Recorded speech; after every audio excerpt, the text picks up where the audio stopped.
Driving के काम में रात दिन का फर्क अक्सर मिट जाया करता है, लेकिन उस रात कुछ ऐसा हुआ जिसने मेरे दिल में हमेशा के लिए एक डर छोड़ दिया। वो सफर अब भी मेरी यादों में बसा है, हर पल जैसे कल की ही बात हो। मैंने उस रात जो देखा, जो महसूस किया, वो कोई भी अपने जीवन में देखना नहीं चाहेगा। नमस्कार दोस्तों, मेरा नाम है शशांक और खौफनगर में आपका स्वागत है। अगर आपको हमारी कहानी पसंद आए तो जरूर से इसे लाइक और सब्सक्राइब करें और कमेंट करके आपकी राय हमें जरूर दें। तो आइए चलते हैं हमारी आज की कहानी की ओर। उस रात का वो सफर मैं शायद जिंदगी भर नहीं भूल पाऊंगा। मेरा नाम रमेश है और मैं पेशे से एक बस ड्राइवर हूँ। ये कोई बड़ा शहर नहीं बल्कि एक छोटा सा कस्बा है जहाँ लोग एक दूसरे को बहुत अच्छे से जानते हैं। मैंने बस ड्राइविंग के पेशे में लगभग 20 साल बिताए हैं। इन सालों में ना जाने कितने यात्रियों को लाया और ले गया हूँ। इस बस को चलाते हुए हर तरह की सवारी और हर तरह की मंजिल देखी है मैंने, पर वो सफ़र, वो रात शायद सबसे अलग थी। अक्सर बस का इंजन चालू करके ही मैं हर बार नई सवारी का इंतज़ार करता हूँ। शुरू से ही मैं रात की शिफ्ट में ज़्यादा ड्यूटी करता रहा हूँ। दिन की शिफ्ट भले ही आरामदायक हो, पर रात का सफ़र मुझे हमेशा से भाता रहा है। अंधेरी सड़कों पर बस के हेडलाइट्स जलाते हुए पूरी सड़क जैसे खाली होती है। जंगल के बीच से गुजरने वाली उन सड़कों का अपना अलग ही रोमांच है। अजीब सा सन्नाटा और कभी कभार जंगली जानवरों की परछाइयाँ दिखती है जो जल्दी से बस के सामने से निकल जाती है। पर उस रात का सन्नाटा कुछ और ही था। उस रात मुझे सन्नाटे में भी कोई खौफनाक एहसास हो रहा था, जैसे किसी अनजानी आहट का इंतजार कर रहा हूं मैं। रात की शिफ्ट का एक अलग ही अनुभव होता है। एक अजीब सा सन्नाटा हर जगह फैला होता है। चारों तरफ अंधेरा, सड़कों पर इक्का दुक्का लोग और हवा में ठंडक।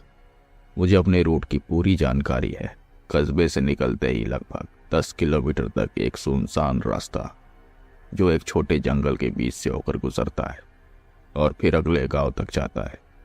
ये रास्ता आमतौर पर दिन में काफ़ी हलचल भरा होता है, लेकिन रात में यह सुनसान हो जाता है, खासकर सर्दियों में जब ठंड की ठिठुरन हड्डियों तक को जमा देती है और घनी धुंध चारों ओर फैल जाती है। उस रात भी कुछ ऐसा ही था। मैंने बस स्टैंड पर बस रोकी तो देखा बहुत कम लोग खड़े थे। उस समय बस में केवल 4-5 यात्री ही चढ़े। शायद ठंड इतनी थी कि लोग जल्दी अपने घरों में ही रहना पसंद कर रहे थे। अजीब तरह की ठंड थी उस रात।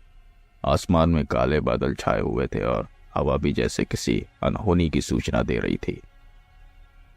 बस में एक बूढ़ी औरत थी, एक अधेड़ उम्र का आदमी और 2 जवान लड़के जो आखिरी सीटों पर बैठे थे। बस के अंदर धूप अंधेरा था और बस के हेडलाइट्स के अलावा चारों ओर कुछ भी नजर नहीं आ रहा था। जैसे जैसे हम जंगल की ओर बढ़ रहे थे, एक अजीब सी खामोशी छा रही थी। कोई आवाज नहीं, कोई हलचल नहीं, बस हमारी बस की घर्राहट और मेरी धड़कनों की आवाज। बस अपने रास्ते पर धीमे धीमे आगे बढ़ रही थी और मेरे आसपास घना अंधेरा और खामोशी थी। यात्री अपने अपने ख्यालों में डूबे हुए थे और बस का माहौल भी सुस्त और थका हुआ सा लग रहा था। लेकिन तभी एक अजीब सी बेचैनी मुझे महसूस होने लगी, जैसे किसी की नजरें मुझ पर टिकी हुई हैं।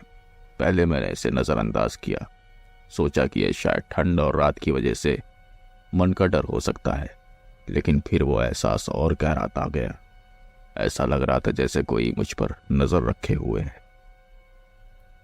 मैंने जब धीमे से रियर व्यू मिरर में झांक कर देखा तो एक धुंधला सा साया दिखाई दिया जो पीछे की सीट के बीच से हल्का सा उभरता नजर आ रहा था। पहले तो मुझे लगा कि यह बस मेरी आंखों का धोखा है। मैंने खुद को समझाया कि शायद ये रात की रोशनी और बस की हिलती लाइट्स की वजह से ऐसा लग रहा है, लेकिन मेरे दिल की धड़कनें एकाएक बढ़ गई थी। तभी वो साया हल्का सा हिला और सीट के पीछे से मेरी ओर झांकने लगा। अब ये मेरा कोई भ्रम नहीं था, वो कुछ और था, कुछ अनजाना, जिसका एहसास मेरे रोंगटे खड़े कर देने वाला था। मैंने अपनी आंखें शीशे पर टिका दी और इस बार वो स्पष्ट दिखाई दिया। वो साया किसी इंसान जैसा नहीं लग रहा था। उसका आकार लंबा था, पर वो असामान्य रूप से पतला और टेढ़ा था, जैसे कि किसी छाया की विकृत परछाई हो। सबसे अजीब बात यह थी कि उसके हाथ लंबे, पतले और असामान्य रूप से खिंचे हुए थे, जैसे कोई परछाई दीवार पर पसरती है। उसके चेहरे की जगह एक गहरा, खाली अंधेरा था, जिसमें आंखें जैसे कोई चीज नहीं दिख रही थी। पर फिर भी मुझे ऐसा लग रहा था कि वो सीधे मुझे घूर रहा है। उस घने अंधेरे में उसकी छवि और भी भयानक लग रही थी, मानो वो किसी दूसरी दुनिया से आया हो, किसी अनजानी खौफनाक हकीकत का हिस्सा हो। मेरा दिल जोरों से धड़कने लगा। ऐसा लग रहा था जैसे एक अदृश्य बोझ मेरे सीने पर आकर बैठ गया हो। लेकिन मैंने खुद को संभालने की कोशिश की। मैंने सोचा कि शायद ये मेरी आंखों का भ्रम हो सकता है। मैंने लंबी सांस लेते हुए सिर को झटका, मानो इससे वो साया गायब हो जाएगा। पर जैसे ही मैंने फिर से शीशे में देखा, वो साया अब और भी स्पष्ट हो गया था, जैसे मेरे डर से उसकी ताकत बढ़ रही हो। आखिरकार कुछ किलोमीटर गुजरने के बाद उस बूढ़ी औरत ने उतरने की अपनी इच्छा जताई। मैंने बस रोकी और वो धीरे धीरे उतर गई। मेरे चैन की सांस ली कि इस एक सवारी तो उतर गई, पर जैसे ही मैं आगे बढ़ने लगा, मेरे शरीर में अजीब सी एक सिहरन दौड़ गई। वो साया अब भी वही था, सीट के पीछे मुझे झांकता हुआ। हर बार जब मैं शीशे में देखता, मुझे वो साया और पास आता महसूस होता। फिर जैसे ही मैं सीधे देखता, सब सामान्य नजर आता। अब तक बस में केवल 3 लोग ही रह गए थे। मैंने खुद को समझाने की कोशिश की कि शायद ये मेरी थकान का असर है, पर दिल की धड़कनें कुछ और ही कह रही थी। कुछ दूर जाने के बाद वो अधेड़ आदमी भी उतर गया। उसने मेरे हाथ में कुछ पैसे पकड़ाया और जल्दी से बस से बाहर निकल गया। अब बस में सिर्फ मैं और वो 2 लड़के रह गए थे, जो शायद पिछले गांव तक ही जा रहे थे। पर मैं महसूस कर सकता था कि अब बस में 3 नहीं बल्कि 4 लोग हैं। वो साया फिर से नजर आने लगा। इस बार वो पहले से और भी ज्यादा नजदीक था। अचानक बस का इंजन हल्का सा कांपा और अगले ही पल बस की लाइट्स अचानक से झपकने लगी। एक पल के लिए पूरी बस में घना अंधेरा छा गया और चारों तरफ का सन्नाटा मानो और गहरा हो गया था। मेरी धड़कनें तेज हो गई और किसी अनजाने खतरे का एहसास हो रहा। उस कुछ सेकंड के अंधेरे में ऐसा लगा जैसे सब कुछ थम सा गया हो। बस के इंजन की हल्की हल्की आवाज और यात्री की धीमी सांसें इस सन्नाटे में और भी गहरी महसूस हो रही थी। पर कुछ पल के बाद लाइट्स फिर से जल गई। उस हल्की सी रोशनी में मैंने थोड़ा राहत की सांस ली, लेकिन यह राहत ज्यादा देर तक टिकने वाली नहीं थी। जैसे ही मैंने अपने दिमाग को शांत करने की कोशिश की और अपने आगे की ओर देखा, मेरी नजर अचानक ही बस के पिछले हिस्से में चली गई। वो साया अब अपनी जगह बदल चुका था। अब वो पीछे की सीट पर नहीं था। मेरी नजरें एक पल को ठहर गई और फिर धीरे धीरे मैंने अपना सिर घुमाया तो देखा कि वो साया बस के बिल्कुल सामने की सीट पर बैठा था, मेरी ही ओर मुंह करके। उसकी मौजूदगी ने मेरी हड्डियों को जमा दिया था। उसके काले खाली चेहरे से मुझे घूरता हुआ अंधेरा ऐसा लग रहा था जैसे सीधे मेरी रूह को देख रहा हो। उसकी आंखें नहीं थी, फिर भी मुझे ऐसा महसूस हो रहा था कि उसकी गहरी काली परछाई मेरी आत्मा के हर कोने में झांक रही है। उसका चेहरा अब भी अनजान और बिना किसी आकृति के था। उसके हाथ अब और भी साफ नजर आ रहे थे, लंबे, पतले और अजीब ढंग से मुड़े हुए, जैसे कोई जानवर शिकार के लिए अपने पंजे तैयार करता है। मेरा पूरा शरीर ठंडे पसीने में भीग गया था। मैं डर से थर-थर कांप रहा था, लेकिन इस खौफनाक मंजर में खुद को शांत करने की कोशिश की। मेरे दिमाग में एक ही ख्याल आया कि ये कोई सामान्य चीज नहीं है, ये कोई इंसान नहीं हो सकता। मेरे लिए अब यहां से बच निकलने का एक ही सहारा था, भक्ति और ईश्वर का नाम। मैंने झट से एक मंत्र फूंका और अपने सिर पर हाथ फेर लिया। मेरी माँ हमेशा कहती थी कि जब भी कभी डर का सामना करना पड़े तो हनुमान चालीसा का पाठ जरूर करो। उसी पल मैंने हनुमान चालीसा का पाठ करना मन ही मन में शुरू कर दिया। मेरे शब्द कांप रहे थे, पर मैंने खुद को संभालते हुए एक एक पंक्ति पढ़नी शुरू की। ऐसा लग रहा था कि हर शब्द के साथ मैं खुद को उस डर से थोड़ा और दूर करने की कोशिश कर रहा हूं। हनुमान चालीसा का हर एक शब्द मेरे दिल की गहराइयों में उतर रहा था, मानो ये मंत्र उस अजीबो गरीब साए के खिलाफ मेरा ढाल बन गया हो।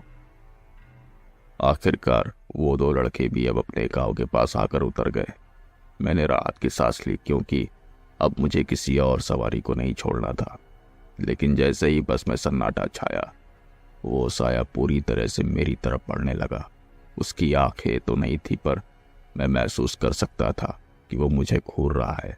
मेरे हाथ पैर सुन्न हो चुके थे और मेरे होंठ जैसे जम गए थे।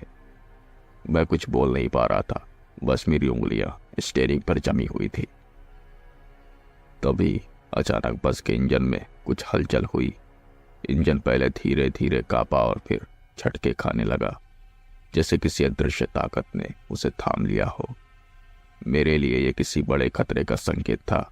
बस के झटके धीरे धीरे बढ़ते गए और कुछ ही सेकंड में इंजन पूरी तरीके से बंद हो गया।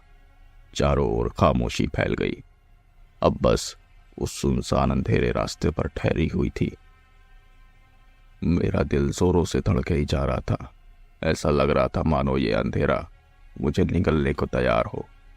मेरे सामने के शीशे के पार विशाल जंगल का घना अंधेरा फैला हुआ था। मैंने हिम्मत जुटाकर पार देखने की कोशिश की, पर अंधेरे में कुछ भी नजर नहीं आ रहा था। ठंड भी काफी बढ़ गई थी, जैसे कि ये सर्द हवा भी मुझे चेतावनी दे रही हो। मैंने अपने दिमाग को शांत करने की कोशिश की और सोचा कि इस खौफनाक स्थिति से बाहर निकलने का एक ही रास्ता है, बस से बाहर भाग जाना। मैंने तुरंत दरवाजे की तरफ देखा और खुद को बाहर जाने के लिए तैयार किया। मेरे भीतर की घबराहट अब और भी बढ़ गई थी और बस से बाहर भागने के अलावा मेरे पास दूसरा कोई विकल्प भी नहीं था।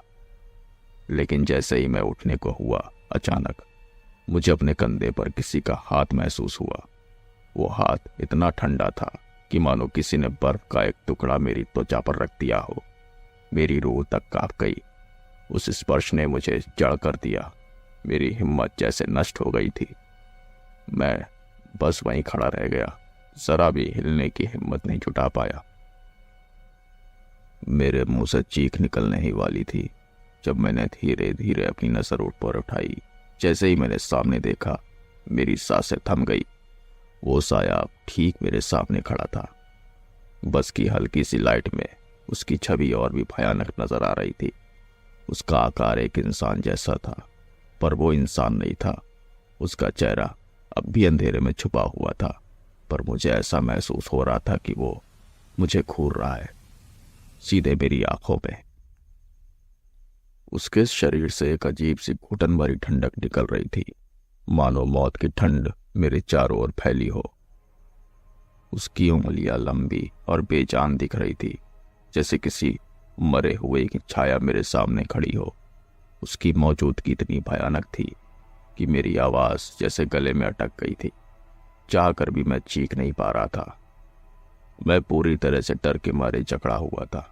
मन में हनुमान चालीसा के शब्द गूंज रहे थे, लेकिन उस वक्त वे शब्द भी मुझे राहत देने में नाकाम हो रहे थे। मेरे सामने वो साया खड़ा था, मानो किसी और ही दुनिया से आया हुआ कोई अजीब और भयानक प्राणी हो। कौन हो तुम? मैंने कांपते हुए पूछा, पर जवाब में बस एक गहरी ठंडी सांस सुनाई दी। उसकी तरफ से कोई जवाब नहीं आया, बस वो खामोशी से मुझे घूरता रहा। मेरी धड़कनें इतनी तेज थी कि मुझे अपने दिल की धड़कनें कानों में सुनाई दे रही थी। मैं हिम्मत जुटाकर फिर से हनुमान चालीसा पढ़ने लगा। जैसे ही मैंने दूसरी बार मंत्र का पाठ शुरू किया, वो साया धीरे धीरे पीछे की ओर खिसकने लगा। मुझे थोड़ी राहत मिली, लेकिन यह राहत सिर्फ कुछ पलों की थी। जैसे ही मैंने इंजन चालू करने की कोशिश की, वो साया फिर से सामने आ गया। अब मेरा दिमाग काम करना बंद कर चुका था। मुझे नहीं पता था कि क्या करूं। मैंने दरवाजा खोला और दौड़ने की कोशिश की, पर जैसे ही मैंने कदम बाहर रखा, मेरे पैर जैसे जमीन में गड़ गए। मुझे एहसास हुआ कि मैं इस जगह से अब बाहर नहीं निकल सकता। वो साया अब बस के बाहर खड़ा था और उसकी आंखें सिर्फ मुझे घूर रही थी, जैसे मेरी आत्मा को चीर देना चाहता हो। अचानक मुझे लगा कि मेरे शरीर में ठंडी की एक तेज लहर दौड़ गई। मेरे होठ सुन्न हो गए थे और मुझे लगा जैसे मैं सांस भी नहीं ले पा रहा हूं।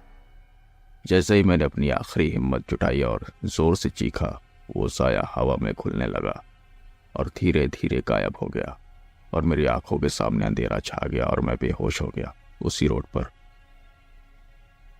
कुछ घंटे के बाद जब मुझे होश आया तब मैं अपने एक दोस्त के घर पर था। वो दोस्त मेरा ही सहकर्मी था, एक बस ड्राइवर। मेरे पूछने पर उसने बताया कि मैं दूसरे रूट से बस को लेकर आ रहा था तो तुम्हारी बस को मैंने एक सुनसान सड़क पर खड़ा पाया और पास जाकर देखने पर मैंने तुम्हें सड़क पर बेहोश पड़ा हुआ पाया। तो मैं तुम्हें अपने साथ यहाँ अपने घर ले आया। जब उसने पूछा कि रात में ऐसा क्या हो गया था तो मैंने सारी घटना उसे बता दी। तो ये सुनकर वो भी चौंक कर रह गया। पर उस रात ने मुझे पूरी तरीके से हिला दिया था। आज भी जब मैं उस रास्ते से गुजरता हूँ तो मुझे वो साया याद आता है। आज भी मेरे रोंगटे खड़े हो जाते हैं। वो रात मेरी जिंदगी की सबसे खौफनाक रात थी। बजरंगबली ने मुझे उस रात साक्षात बचा लिया। दोस्तों, आज की कहानी में बस इतना ही। मिलते हैं आपसे अगली कहानी में। तब तक अपना ख्याल रखें और सुरक्षित रहें। नमस्कार।